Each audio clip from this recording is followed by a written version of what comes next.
सब ठीक ठाक तो है ना? क्या मैं रात बिताने के लिए आपके भीतर आ सकती हूँ? शेर गुफा के अंदर ही था, लेकिन वो चुप रहा। वो लोमड़ी के भीतर आने की प्रतीक्षा कर रहा था। लोमड़ी ने फिर प्रश्न को दोहराया, गुफा, ओ मेरी प्यारी गुफा, आज आप चुप क्यों हो? मुझे बताती क्यों नहीं? मैं भीतर आऊं कि ना आऊं? पहले तो कभी ऐसे चुप नहीं रहती थी। एक बार पूछो झट से उत्तर दे देती थी। आज क्या हो गया है? अब तक मुझे अंदर आने के लिए नहीं कहा। एक बात सुन लो, जब तक मुझे अंदर आने के लिए नहीं कहोगी तब तक मैं भी भीतर नहीं आऊंगी। लोमड़ी की बातों को सुनकर शेर असमंजस में पड़ गया। उसने सोचा कि क्या करूं? वो चुपचाप अंदर ही बैठा रहा।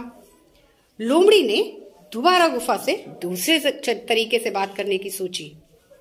उसने कहा, मेरी प्यारी गुफा, आपके चुप रहने का रहस्य मैं जान चुकी हूँ। जरूर आज भीतर कोई खूंखार जानवर बैठा है जिसके कारण आप मुझसे बात नहीं कर रही हो। मत करो बात, ठीक है, मैं जाती हूँ वापस। सोच लो। अच्छा तो मैं चलती हूँ। अब शेर को लगा कि शिकार तो गया हाथ से। उसने सोचा कि जरूर ये जो गुफा है ये लोमड़ी से बात करती होगी, पर मेरे डर के कारण आज ये लोमड़ी से बात नहीं कर रही है। चलो गुफा की तरफ से मैं ही बोल देता हूँ।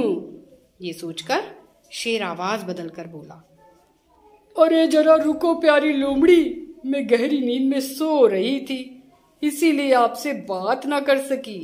अंदर सब ठीक है, बिना डरे चली आओ। आ जाओ, आ जाओ, आ जाओ। लोमड़ी की चाल सफल हुई। वो पहचान गई कि गुफा के अंदर से आने वाली आवाज शेर की ही है। उसे पूरा विश्वास हो गया कि शेर अभी तक गुफा के भीतर ही बैठा है। जैसे शेर कभी घास नहीं खाता, उसी तरह गुफा कभी बोल नहीं सकती। ऐसा है, अब आराम से आप मेरी गुफा में रहें। मैं तो चली। शुभ रात्रि, जाती हूँ मैं, जाती हूँ मैं, बाय बाय।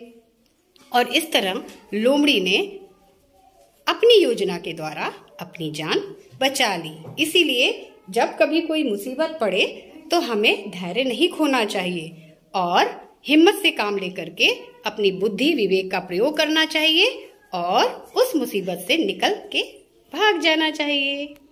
कैसी लगी कहानी आपको? बहुत अच्छी।